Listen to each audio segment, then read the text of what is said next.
Ayan, magandang araw po sa ating lahat mga katsano. Ayan. So nakikita nyo sa thumbnail natin at sa title, binuhat ko mag-isa. Totoo naman po binuhat ko mag-isa kaso binaklas ko po yung ating cabinet para po mailagay doon sa ating second floor. Ayan. Unti-unti ko na po nga binabaklas yung cabinet. Madali lang naman po nga baklas yung cabinet kasi parang modular yung pagkakakabit niya. Naka-screw lang naman po. Maliban lang doon sa likod. Medyo nakapako yun eh. Ayan. At so yun po, napag-decide po tayong baklasin to kasi mahirap po talagang iakyat sa taas tong cabinet. Sobrang bigat. Kailangan po talaga na 4 na tao para buhatin to. Pag 2 tao lang po, alanganin po pagka inakyat doon sa taas. Ayan. Baka makadisgrasya pa tayo. Kaya mas okay na to. At solo lang ako na mag-akyat doon sa taas.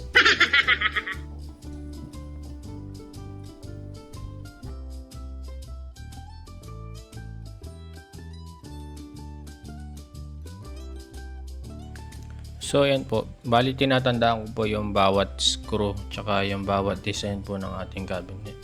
Kasi i-assemble na po natin agad once na naiakyat na po natin yung mga parts.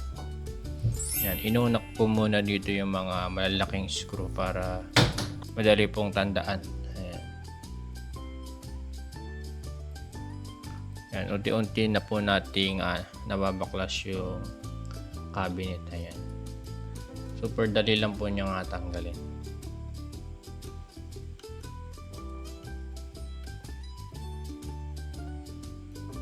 So ayun, bali po. Medyo nahirapan lang ako kasi may mga part na kinakalawang na. Dahil nga siguro sa moisture dito sa baba ng bahay po natin.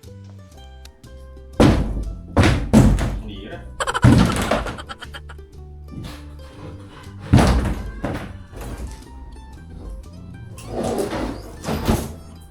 Tapos na tayo muna. Prani. Sinira. Si Jano sinira ang cabinet. Nakapalo pa rin itong isa na to.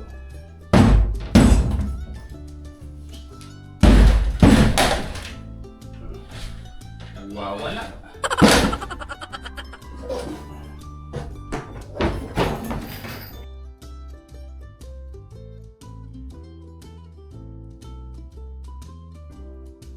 Na destroyer.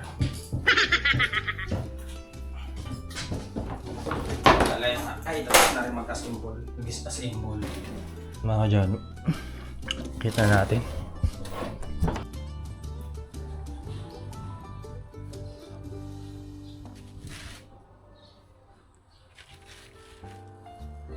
Iniran.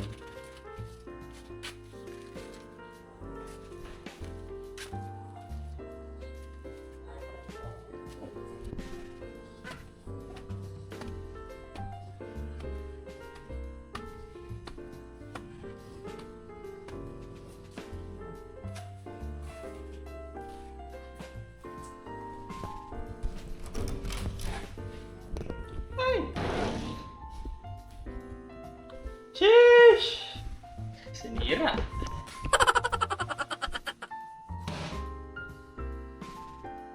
Mga kadyan. Punasan muna natin.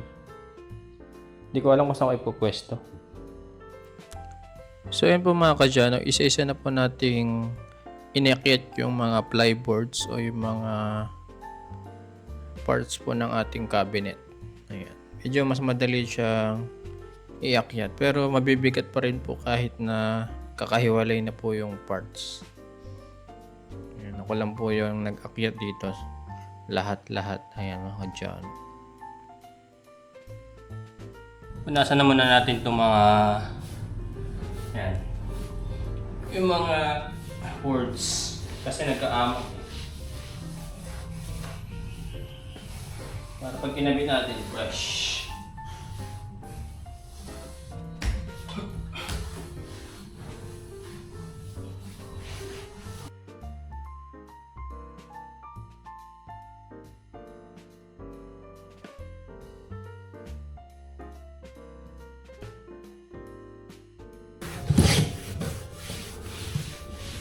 inaamag na. Yung moisture kasi sa baba masyadong mataas. Ang maganda talaga dito ang aluminum na cabinet. Hindi ubra ang kahoy. Hindi masira.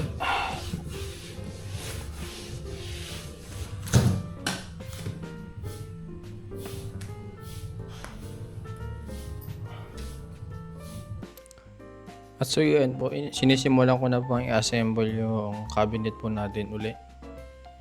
Yan, medyo time consuming lang talaga. Sinisipag tayo mga kadyano ngayon, kaya ginawa ko na po ngayon. Pagka nagpintura na naman po, madali lang naman po iasog yan. Basta tatakpan na lang po natin ng plastic. May plastic naman po tayo dito malaki, kaya no worries pagka nagpintura po dito sa kwarto po natin. Ayan. Para hindi rin madumihan. Yan, isa-isa ko na pong nilalagay yung mga parts. Ayan. Medyo basa po yung likod po natin dyan kasi napakainit po rito. Ayan.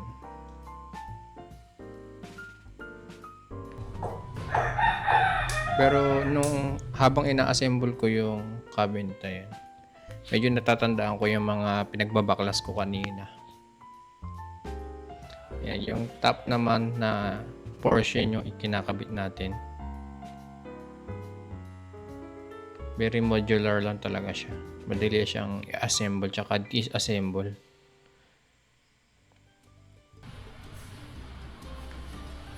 Ayan. Bali, inakyat ko na po dito yung pinaka-sliding door niya. Ayan. Sliding na cabinet. May salamin na napakalaki.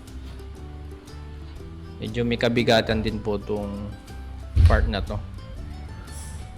Kaya sobrang ingat ko baka mabasag. Yan, kinakabit ko na po yung sliding niya. Very smooth mga kadyano.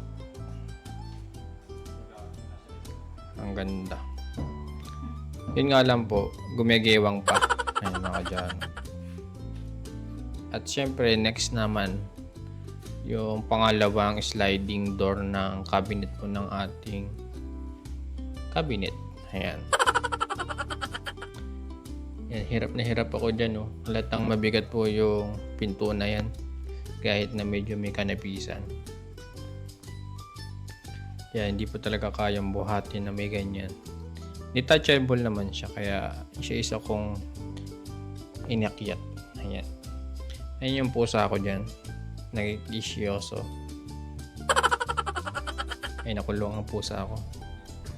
Inaayos ko po bali yung may parang pinipindot doon para mag-lock po yung sliding natin para hindi bumagsak. Ayan.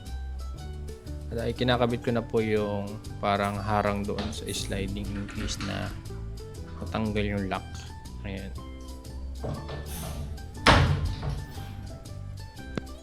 At so yun po, after kong naikabit yung mga kahoy na yan, tapos may mga ini-screw dito para i-lock yung kinabit ko pong part.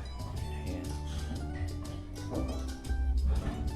At yun po pala mga kadyano, biglang sumilip po si Kuya Eric sa ating kwarto. Ayan. Pero saglit lang naman. Ayan. Nakita niya ako bigla rito, lumabas agad siya. So yun po mga kadyano, yung mga natirang pako maliliit dito, tinatanggal ko isa-isa. Ayan. Tapos gagamitin po natin ulit ang pako doon sa mga maninipis na plyboards. Ayan. Kasi pag wala po yung nasa likod po niya, parang mahina po yung structure niya. Gumigewang po. Kaya kailangan po natin talagang ilagay itong maninipis na part na to. Ayan. Inumpisahan ko na po ipako yung ating yung likod ng ating cabinet.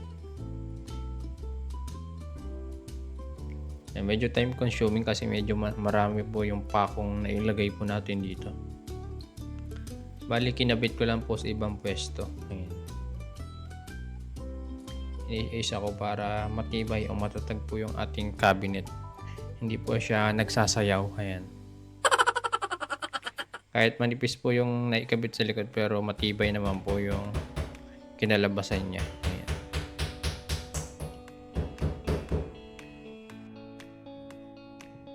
Yan mga kadyan. Naiakit ko na yung cabinet natin. Angas. Ayusin ko lang. Sabi.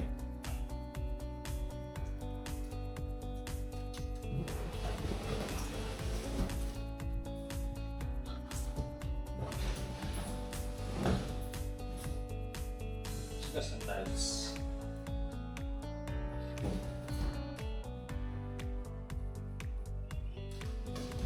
Oh ha? Hindi na siya mag-iwang kaysa kanina. Tigil ulit. Saktong-sakto pala rito eh. Oo ha? Nakakit ka na lang itong mga gamit ko. Ganun ako gagaling. At syempre po mga kadyan, after po nating mag-assemble, syempre marami pong nalaglag na alikabok sa pagpupunas natin kanina. Kaya po nilinis na rin po natin at binacuum po yung ating kwarto. Ayan. Para po hindi tayo ma-atching or sipunin or magka-allergy. Ayan. Binacuum po ng buo yung ating second floor. Ayan. Maliban lang po dun sa kwarto ni Crystal kasi wala na po akong access dun. Ayan. Sinisimulan ko na pong ayusin po yung ating bed. Tinanggal ko po yung carpet natin kasi marumi na. Ayan. Medyo marumi pa talaga. Ayan. Pinalitan ko po ng bedsheet kasi po yung bedsheet ko nun nalingat ako, pumasok yung aso, doon pa natulog sa mismong bed ko. Ayan. Kaya pala may aso dito sa kwarto natin. Kaya simula nun, nilalak ko na lagi o sinasarado ko na lagi yung pinto po natin.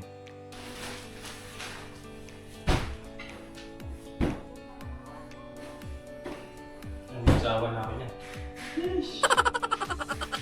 Nasa lukot eh. At so ito, sinabay ko na rin po itong ating electric fan. Medyo malikabok na rin po kasi. Ayan. Bali, pinunasan ko na rin po yung pinakalabas ng makina niya. Ayan. Sobrang alikabok na po. Hindi lang po kita sa video. Ayan. So ayan, after po ng mga ilang minuto, ayan, nalinis ko na po yung screen niya tsaka yung fan blade. Ayan. At minadali na po natin assemble.